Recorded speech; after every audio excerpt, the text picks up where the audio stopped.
ఆ చుట్టుపక్కల కూడా తెలుగుదేశం పార్టీ వాళ్ళకి నాయకులు ఉన్నారు స్ట్రాంగ్గానే. అదే సందర్భంలో వైఎస్ఆర్ కాంగ్రెస్ పార్టీకి కొంత స్పేస్ వచ్చింది ఇప్పుడు. అంటే ఎవరైనా అధికార పక్షం వైపు చూస్తారు కానీ ప్రతిపక్షంలో కేవలం 11 సీట్లకే పడిపోయిన వైసీపీ వైపు చూడడానికి ఏంటి ప్రత్యేక కారణం అని అంతే. స్పేస్ ఎక్కడుంది అధికార పక్షంలో? నేను అంటుంది అదే, అధికార పక్షం దగ్గర ఖాళీ లేదు కదా.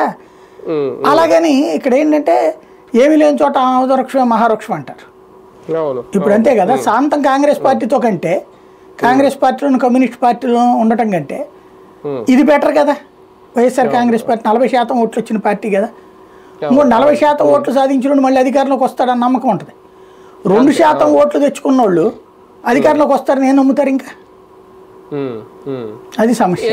ఏదో అన్నారు మీరు, ట్రయాంగిల్ ఫైట్ అంటున్నారు. ట్రయాంగిల్ ఫైట్ ఉంటుందేమో అనుకుంటా. అంటే రాబోయే రోజులలో వైఎస్ఆర్ కాంగ్రెస్ పార్టీకి సంబంధించిన వాళ్ళు కొంతమంది సీమ వాళ్ళు ఊగుతున్నారు బీజేపీకి వెళ్ళడానికి. ఎందుకంటే వాళ్ళకి అక్కడ ఈ వీళ్ళ వేధింపులు తట్టుకోలేక సెక్యూరిటీ కోసం ఇదివరకు ఆదినారాయణ రెడ్డి లాంటి వాళ్ళు ఎట్టయితే చేరారో బీజేపీలోకి, తెలుగుదేశంలో ఉండి కూడా బీజేపీకి వెళ్ళిపోయారు కదా అప్పట్లో కొంతమంది తెలంగాణ ఇదే రాయలసీమ నాయకులు.